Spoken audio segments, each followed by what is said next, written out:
লাগিছে আৰু ইমান মৰম পাইছো ইমান ৰেসপেক্ট পাইছো সেইখিনি বেছি ভাল লাগিছে সোমোৱাৰ পৰাই ৰাস্তাটো ৰাইডাৰ্স লগ পাইছো বহুতো লোক লগ পাইছো আৰু সকলোৱে জানে যে ৰাইডিং কমিউনিটি এতিয়া অসম গৌৰৱ হৈছে হেতু কাৰণে আমি গোটেই ৰাইডিং কমিউনিটিও একচুয়ালি প্ৰাউড আৰু মই ইয়াতে শিৱসাগৰ আহি বিৰাটে ভাল লাগিছে আজি এই স্থানৰ পৰা কি বাৰ্তা দিব আন বাইক ৰাইডাৰ্স বা অসমবাসী এটোৱে কম যে আমি যেতিয়া ট্ৰেভেল কৰো আমি যদি কিবা এটা মেছেজ লৈ ওলাও আমি বহুত কিবা কৰিব পাৰো আমি টুৰিজমক মই একচুয়ালি কৈছো যে আমি ৰাইডিং কমিউনিটিক আপোনালোকে ইউজ কৰিব পাৰে টু আমাৰ ডেভেলপমেন্টৰ কাৰণে কাৰণ আমি ৰাইডাৰ্স সবতে যাব পাৰো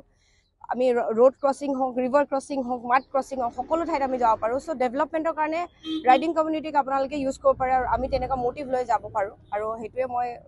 ক'ব বিচাৰিছো হেতুৱে বিৰাট ভয় লাগিছে আৰু লাজৰ কথা খুবেই বেছি লাজৰ কথা এটো মানে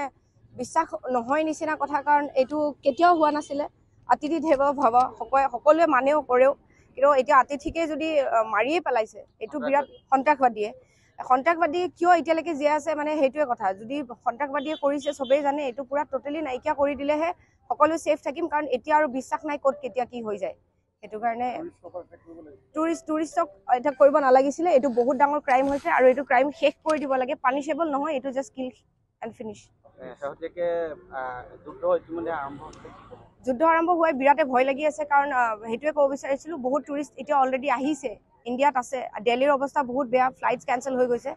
উভতি কেনেকে যাব মোৰ তাত ফোনো আহি আছে যে কি কৰিম এতিয়া ইণ্ডিয়া ঠিক আছে নে নাই এই কোৱেশ্চনটো হোৱাৰ কাৰণে আমাৰ বহুত প্ৰভাৱ পৰিছে অলৰেডি পৰি আছে প্ৰভাৱ আৰু আগলৈকে কিমান দিনলৈকে পৰিব ক'ব নোৱাৰো হেতু কাৰণে কম যে সকলো যিমান টুৰিষ্ট আহিছে বাহিৰৰ পৰা লোকেল যিমান আমাৰ লোকেল মানুহখিনিও যাতে তেওঁলোকক সেফটি ফিল কৰাৰ চেষ্টা কৰিব লাগে আৰু চৰকাৰক ৰিকুৱেষ্ট কৰিম যে তেওঁলোক যাতে সেফ থাকে তেওঁলোকক এক্সট্ৰা কেয়াৰ যাতে লোৱা যায়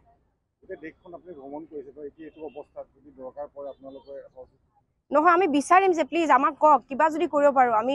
মানে চান্স বিচাৰো অবভিয়াছলি সকলোৱে চান্স বিচাৰে দেশৰ কাৰণে কিবা কৰিব আৰু আমি ৰাইডিং কমিউনিটি সদায় এনাৰ্জেটিক থাকো কিবা এটা কৰিবৰ কাৰণে ল'ৰা হওক ছোৱালী হওক আমি সদায় সাজু আছো আমাক ক'ব পাৰে আমি কিবা কৰিবলৈ সদায় ৰেডি আছো হয় মোৰ ইটালী যাব লাগে 1 তাৰিখে এটা মই আকৌ ইণ্ডিয়া ৰিপ্ৰেজেন্ট কৰি যাবলৈ লৈছো কিন্তু ইটালীৰ কাৰণে আকৌ দিল্লীৰ পৰা ফ্লাইট কৰিব লাগে হেতু এটা বিৰাট ডাঙৰ টেনচন এটা অপৰচুনিটি আছিল আকৌ অসমীয়া গামুচা আৰু ইণ্ডিয়া ফ্লেগখন লৈ কেনে মই তাত যোৱাৰ কিন্তু মই যামেই বুলি ভাবিছো বাট নাজানো এতিয়া কি পৰিস্থিতি ভয় এটা লাগি আছে